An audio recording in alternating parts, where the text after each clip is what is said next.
this thing. Yeah. For all the future containers we sell. I did make a quick visit to the high school. The school has 400 children enrolled, and we did several projects at the school over the years. In 2017, we set up a computer lab. These computers actually came from Bishop's College here just after it closed, and we were allowed to go in and take a lot of things out of the school that they didn't need. So these were refurbished computers from Bishop's College, and they're still using them at the school now. They're starting to show their wear, of course, but their school is hoping to do an upgrade on some of the computers and some software. Their sewing program at school is huge. It's big because it trains the students to go on and do some courses after they finish high school. It is running very low on the materials. Without the supplies, students are unable to complete their national exams. So we were able to provide funding to purchase the new sewing machines and materials. This enables students to complete their course, and some will move on to a career in sewing. The school was closed for a period of time during COVID. It did cause a few issues. Not a lot of maintenance was done. And a few years ago, they actually had a big hailstorm in the area, first time ever. And it did knock out a lot of the windows in the school. It took the roof off the hospital. Hospital roof has been fixed, but the windows in the school are still broken out. And this caused a lot of grief for Mike and I, especially knowing that these windows with the kids actually... Kids be hanging out of the windows with the broken glass. And it's turns my head off. Yeah. It was pretty unsafe. So a visit to the classroom showed a lot of students sharing desks, and several of them sitting on the floor because they didn't have access to desks. So the school is in desperate need, actually, of desks. And you can see the walls, there's paint skating off the walls, so it just needs a big refurbishment. So the club this year, our project is going to be a refurbishment project of the school. We're going to purchase 150 chairs and desks. They asked for 300, but we will set for 150 this year for the budget. We'll replace 300 window panes, some doors, and we'll paint and plaster the entire school, interior and exterior. The cost is about $20,000 Canadian.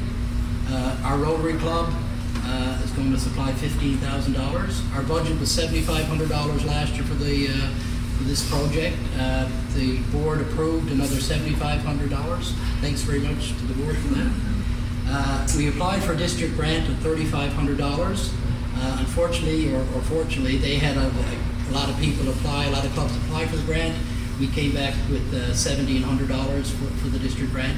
So we're going to go to other Rotary clubs in the area and ask for the balance of the $3,300. St. John's Club already showed a bit of initiative in the project, so we're going to ask that club, and we're confident that we'll be able to get the other $3,300 to complete this project. So we're very excited to get this project started soon, and once that's done, and we'll get some pictures back to you. Mike is going to come now and talk about the Rotary Club of Matopos and some of the projects we did with them in May when we were over there. Excellent, thank you, Greg. Unlike Greg being as prepared as he is, I have no written notes. We're just gonna wing it here. Just wing it. It's more fun. Absolutely. The Rotary Club in Matopos is fierce. It's a very vibrant club. It's a very young club.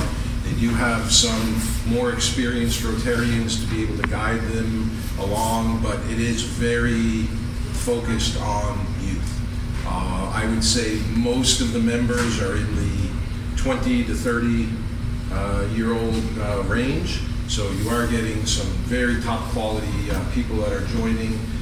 There's 5 or 6 engineers, there's a few local business owners. It's quite something to see in action.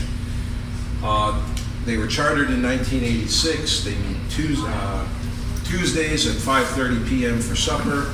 They have about 25 members, and their primary club initiatives typically surround physical and mental health. And I think they're actually looking at doing a global grant for mental health in some of the poorest districts of Kilauea. So while we were there in Sheliemba, the Rotary Club of Matopos decided that they were going to do some projects in Sheliemba as well. It's a difficult road to travel to get there. It's about a 4 to 5 hour drive on some really, really bad roads. And but they did show up in force. I think they had two 8 to 13 person passenger vans show up, and they were there to help.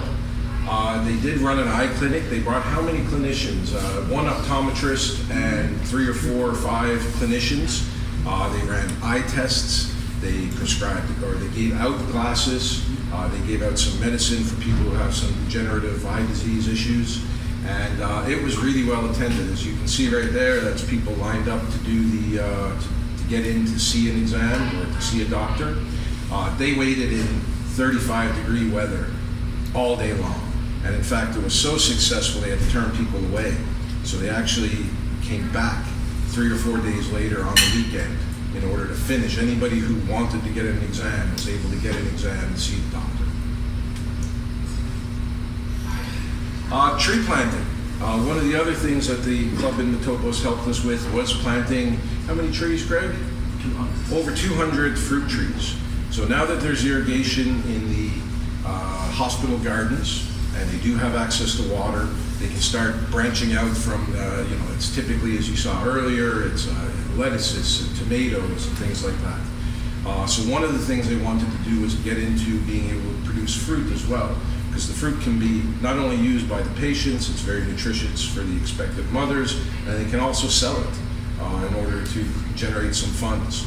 So we planted approximately 200 trees. There was papaya, mango, apple, oranges, a couple of fruits we didn't recognize, but it was quite a day. So there was over 20 people out digging holes. A lot of the holes were pre-dug before we got there, but digging holes, planting trees. The wonderful young woman that you see on the right was a agricultural engineer, I believe, and we were all standing around wondering, how deep the holes need to be and how far apart they can be.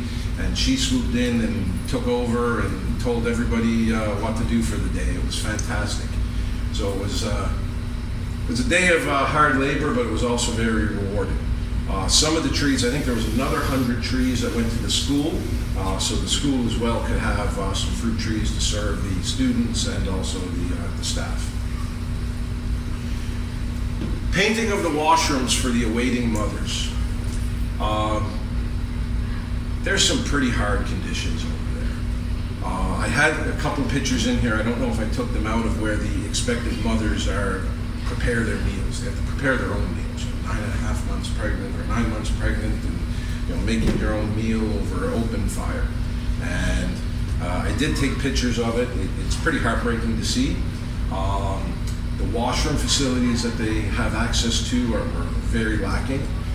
One of the things that the hospital had asked was for them to be painted.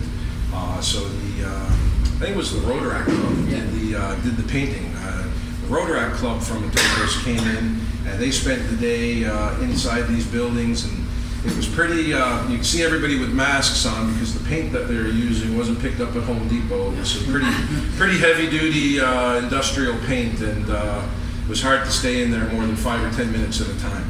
But they did it, and it looked fantastic once they were done. So here you can see a little bit of whimsy from some of the younger members of the club. You have Tinashe, who I'm going to speak a little bit about on the left-hand side. You have Frank, who's a comedian.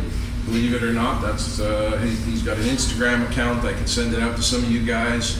And he was telling a story how it's difficult to be a comedian in Zimbabwe because the government doesn't like you to speak out against it. And he said, in Zimbabwe, we have freedom of speech. But he said, we don't necessarily have freedom after speech.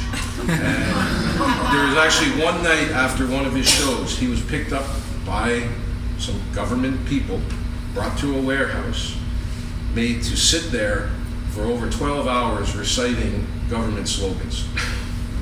So that's the environment you're dealing with. But he's still didn't deter him, but I think he's performing mostly in South Africa these days. The middle lady is the optometrist, and I think she's probably about 26 years old.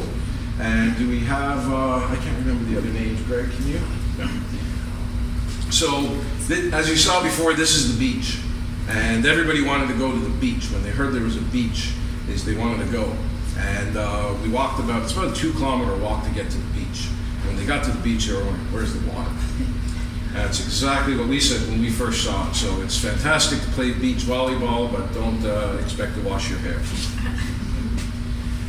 When we were in Bulawayo, it was the first time that we actually got to spend a little bit of time in Bulawayo, because we typically fly in, grab our groceries and supplies, go straight to the village, come back from the village, go to the airport.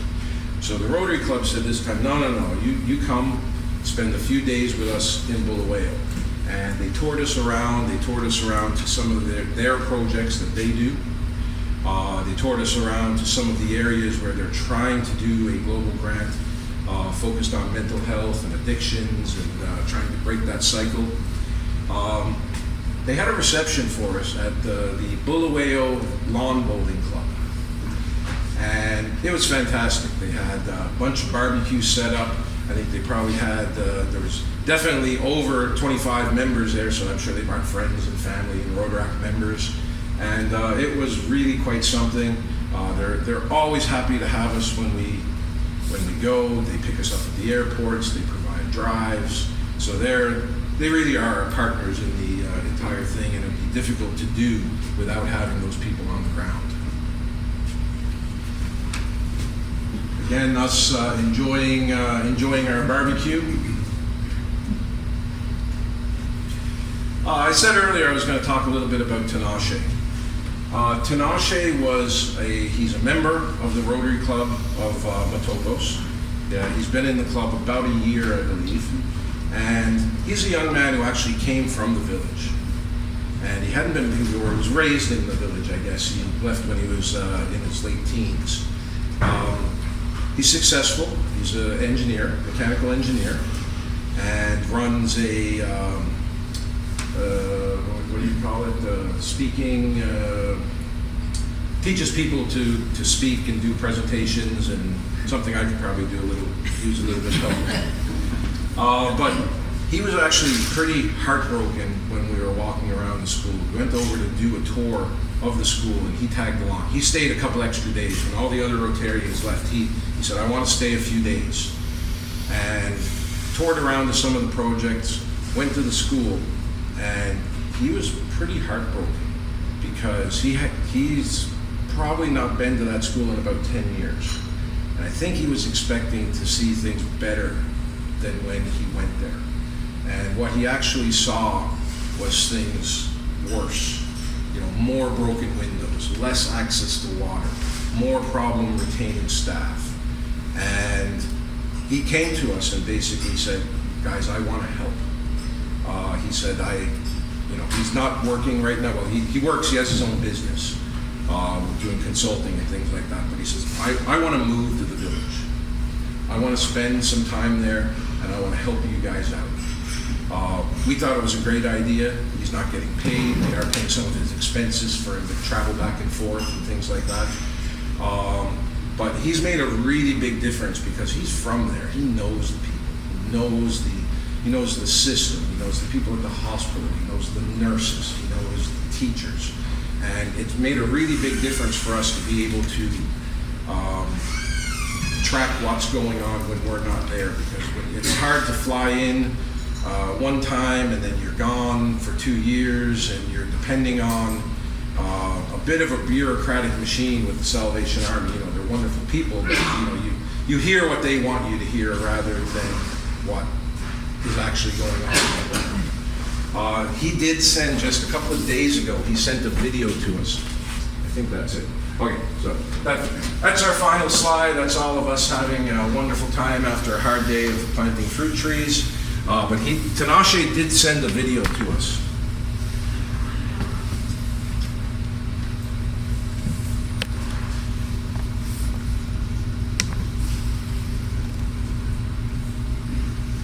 While Mike is finding that, I just want to thank everybody for the support for this project over the years. It's been as you can see, the club has done a lot of work over there.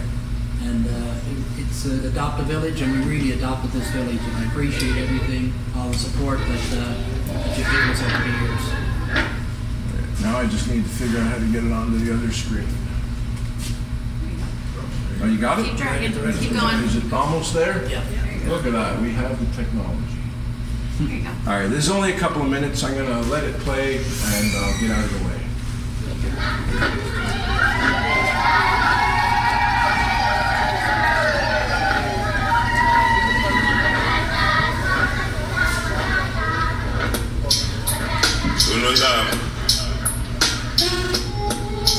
Excavation of the trenches has begun. We should So the foundation for the new water tower. spread up. You saw the previous direction.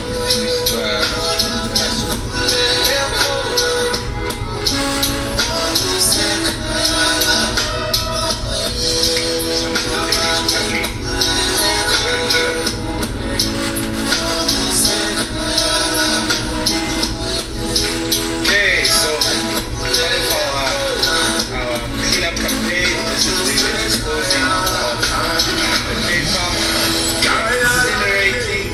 No,